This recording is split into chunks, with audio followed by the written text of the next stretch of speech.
Hi, I'm Devin Deen, Content Director here at ProjectManager.com.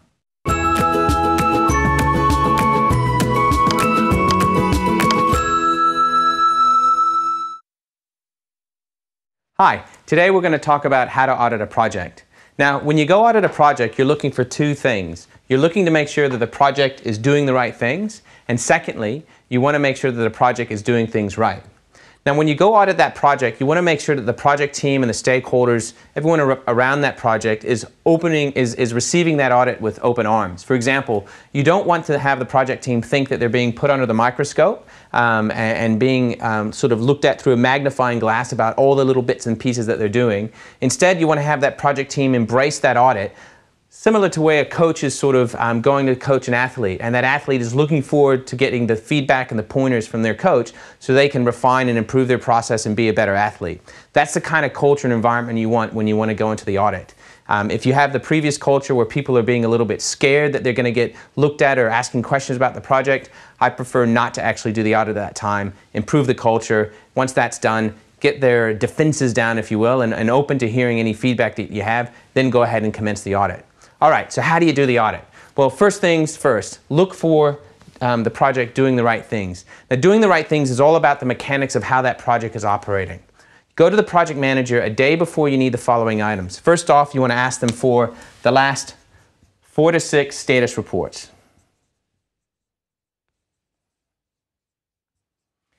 Next, ask them for the issues, the risks, and the change request registers.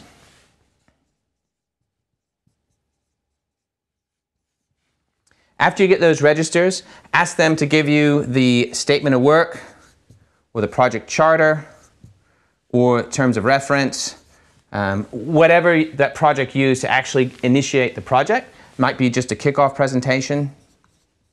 Okay? You're looking for the starting point, the baseline of the starting point of that project. And lastly, what you want to get is also the payment of their suppliers. Get the last 3 months. Or if the project's only been running for a month, get the last month, okay? But basically you want to get some evidence of the project paying the suppliers as it's commenced. Now, when you get these artifacts together, like I said, you should only give the project manager a day's heads up. They should be able to produce these things quickly for you. If they're using project management software, like ProjectManager.com, for example, they should just give you a login so you can and direct you to where they have these various artifacts within the software so you can view them. But if they ask for a week to come back to give you this information, that should actually be a signal to you that there's some trouble, because what they're trying to do is then just update those registers. And take the week to do it. A project that's operating healthily and doing the right things should have this information updated on a weekly basis as part of the mechanics of the project. So when you get these registers, what you want to look for is activity. If you have the kickoff presentation or the statement of work, you got a scope statement of what it's doing, and then you actually find out that the project's doing something slightly different, you want to see evidence of that change in a change request register or a change control form. If that doesn't happen, if that change request form or that item of change isn't in the register, then that's an indication that the project is encountering scope creep, but not documenting that. That's a problem. It's a problem because you'll have stakeholders that are expecting one thing from the statement of work or the project charter, and actually they're getting something different because the project's doing something different, and not having that difference be documented or agreed by the stakeholders or the budget holders of the project. Likewise, if you look at an issues register and there's the entries from the start of the project, but if the project's moved on in time, let's say it's 2 months in and there's no change on those issues that were actually keyed in during the start of the project and project planning, then there's an evidence there that the project actually isn't managing issues actively. Likewise with the risks. The project should have, you should see changes in those registers as compared to when those registers were first put together.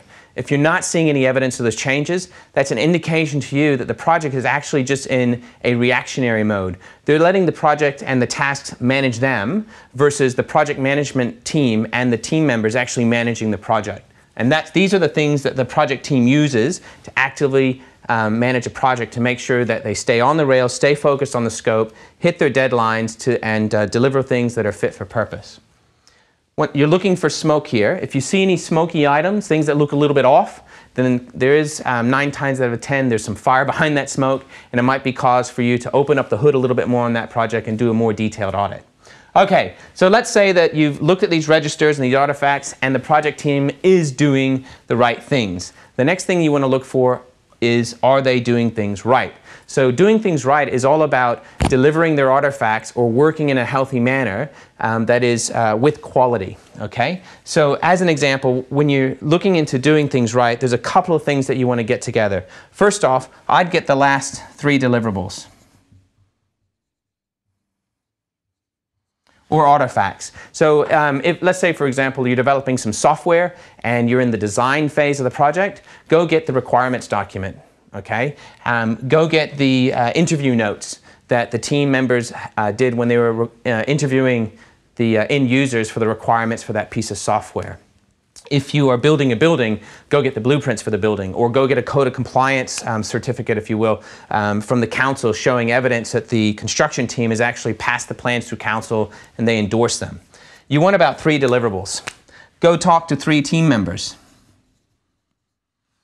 I find that if you've talked to 1 team member, you'll get 1 perspective of what's going on in the project. You talk to a second one, you might get 2 perspectives. Really, you want 3 perspectives or frames of reference to give you more of a rounded view of how that project team is interacting and working together. There's a theme here. Go talk to 3 stakeholders. Once you get the view of what the team is doing and you've seen evidence of their work, go get the stakeholders' view on that. See what they have to say about how the team is communicating and interacting with them and what they think about the quality of those deliverables. When you get those deliverables, you certainly want to have a look at the acceptance criteria for them and make a judgment call yourself to see if those deliverables meet the acceptance criteria and if they've been signed off by the stakeholders.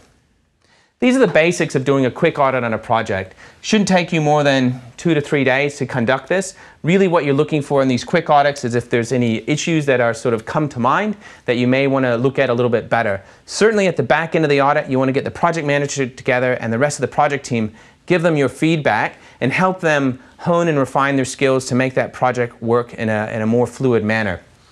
If your project team, your stakeholders, and your client culture is a functional one, they will look at this audit as a part of the quality assurance process, something that they're all looking forward to doing, not a bit of drudgery, but certainly something that they want to do and they need to do so they can get that feedback just like an athlete would from a coach and improve the way they're working and get to a better outcome. For other project management tips and techniques and to try out our software, come sign up at projectmanager.com.